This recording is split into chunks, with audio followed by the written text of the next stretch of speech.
लेकर नाम जटाधारी का ना करो तनिक विलंब, छू मंत्र का मंत्र बोलो कथा करो प्रारंभ। यहुआ के संदूक कवाचा, मौसा मौसी चाची चाचा फटा हुआ पैजामा, बंदरिया तेरी मामी मामा मेरा बंदर, जो जीता वही सिकंदर। जीवन की ये रीत पुरानी, आदिकाल से यही कहानी, जीत गया वो सबका साथी, धूप धुआं दिया और बाती लेकर सबका नाम। हे दिव्य ज्योति तुमको प्रणाम, अब हारे को हरि नाम। नारियल का फल पेड़ से टूटकर समंदर में गिर जाता है, गिरते ही अपने वजन से पानी में डूब जाता है। जिसे आप अंत समझ रहे हो जीवन का नव निर्माण है, सृष्टि के कण कण में ईश्वर विद्वान है। बरस दर बरस बीत जाता है, ईश्वर की बड़ी माया है, कहीं धूप कहीं छाया है। यहाँ उगते हुए सूरज को ही सलाम है, हारे हुए खिलाड़ी को दूर से ही प्रणाम है। और वक्त भी उसे नारियल के डूबे हुए फल की तरह भूल जाता है। जीवन में कभी अच्छे से अच्छा खिलाड़ी भी हार जाता है। डूबते को तिनके का सहारा, घड़ी का कांटा अटक गया है, वक्त थोड़ी देर को थम गया है। दिन होता है, रात होती है, सुबह दोपहर शाम है, बागों में बहार है, कलियों पे निखार है, भौरे हैं, फूल है, कोयल है, तितली है, झूले हैं, डाली पर आम है, और हारे को अभी भी हरि नाम है। नारियल का वजन बड़ा अभिशाप है, जाने पूर्व जन्म का कौन सा ये पाप है। टूटता है, गिरता है और गिरते ही डूब जाता है। सृष्टि में कहीं कुछ हो गया है, शायद आज वक्त का चौकीदार करवट लेकर सो गया है। पानी की धार से, समय की मार से नारियल सड़ गया है, बाल भी झड़ गए हैं, कुछ कुछ फूल कर फट गया है, तन से लट गया है, और अब तो वजन भी घट गया है। रूप का जो कुछ घमंड रहा वो भी अब छट गया है, कोई शक्ति भी नहीं शेष है, जीव मात्र का अवशेष है।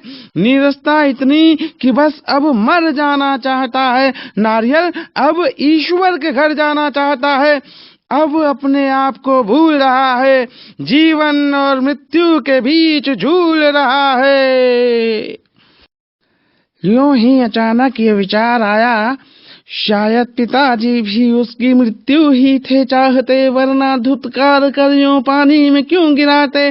कहाँ फंस गया है, ना आदि अंत ना कोई शोर है, पता नहीं क्या पानी के ऊपर उस ओर है। उठते ही ये जिज्ञासा, एक इच्छा का संचार हुआ, इच्छा के शोर से और कुछ रही बची शक्ति के जोर से, उसने अपने आप को हिलाया, पानी की सुरताल से अपनी लय को मिलाया, फिर मिट्टी की दलदल को फोड़कर बाहर आया। सतह पर आकर देखा उसने, अरे समंदर का सीना तो अनंत है, अदना सा नाचीज नारियल कहाँ तक जाएगा, कितना भी चल ले मगर वहीं का वहीं रह जाएगा। सूरज की किरणों ने जब तन को छुआ, एक अद्भुत ऊर्जा का संचार हुआ। आसमान से गिरे, खजूर में अटके, पीछे कुआं आगे खाई, खुदा की कैसी है खुदाई, खोद के बनाया समुंदर सा खड्डा, खड्डे में पानी, पानी में अकेला, नन्हा सा नारियल, खाई की गहराई, फिर ऊपर की चढ़ाई, कितना लंबा रास्ता और मुश्किलें तमाम, बेपैंदी का लोटा, न दर्शक न कोई श्रोता। जैसे दिया बुझने से पहले फड़फड़ाता है, फिर अंधकार में पूर्णतः विलीन हो जाता है। अंधकार में जाने से पहले एक आखिरी बार अपनी चरम ज्योति दिखाता है। प्रकाश का ये अंतिम विस्फोट है, दिए की ये जो आवाज है, दिए का ऐलान है। प्रकाश की उत्पत्ति में ही दिए के प्राण है। तेल होने पे भी जो दिया जलता नहीं, रुके हुए नारियल के ही समान है। आत्मा परमात्मा, जीवन मृत्यु, ठंड और लू, एक ही सिक्के के दो पहलू। यदि सत्य ही प्रकाश अंधकार को दूर करता है तो फिर क्यों स्वयं अंधकार में लीन हो जाता है। जल, थल, वायु, अग्नि और व्योम, तर्क, वितर्क, ज्ञान, विज्ञान, मनुष्य का अज्ञान, चराग तले अंधेरा, एक नया सवेरा, ईसा और अल्लाह, नानक और राम, मृत्यु का भय, कठिन है रास्ता, भव सागर के उस पार, हारा हुआ खिलाड़ी, श्रद्धा और विश्वास, दीप और ज्योति, सीप में मोती, अंधेरे का सितारा, दिखाए सबको रास्ता, ध्रुव तारे को प्रणाम और हारे को अभी भी हरि नाम। आखिरी सांसें, मन का सवाल, चलना रुकना, आपकी आस्था, परम तथ्य, जगत मिथ्या, मृत्यु सत्य, झूठी कच्ची मगर बात सच्ची, जीवन एक खेल और हार है पक्की। ये सत्य अब नारियल भी जानता है कि वो हार जाएगा, मगर अब मरते मरते समंदर को भी मार जाएगा। कितने भी कष्ट आए अब झेल के मरेगा, इस नाजायज खेल को भी अब खेल के मरेगा। भक्त की भक्ति ही ईश्वर की शक्ति है, भक्त से भगवान है, भक्त में ही वास करते ईश्वर के भी प्राण हैं। छोटी सी जान देने को आमादा, समंदर का शोर देखने का नारियल ने किया इरादा। समंदर भी अब नारियल के इरादों को भाप गया, उसके अंतर्मन के विचारों से हो शुद्ध कांप गया।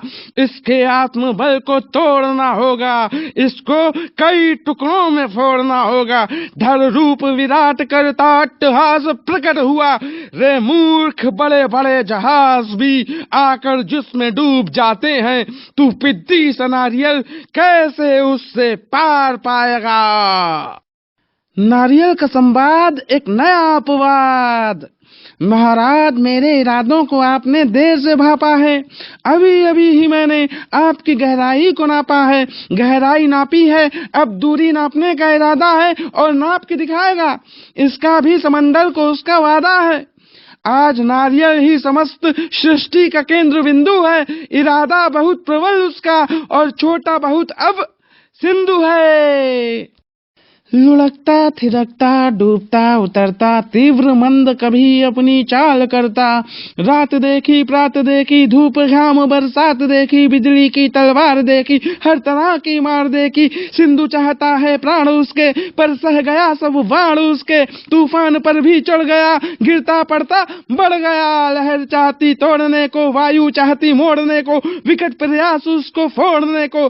सभी विपदाओं को कर पार आया, खड़ा था सिंधु भी अब खार खाया। कुछ और वरो ये बंधु अब तुम कर न सकोगे, ये प्राण सिंधु अब तुम हर न सकोगे। सत्य ही इसने तुमको नाप लिया है, ये बात अपने आप में कमाल है। नारियल की सख्त जान एक बहुत बड़ी मिसाल है।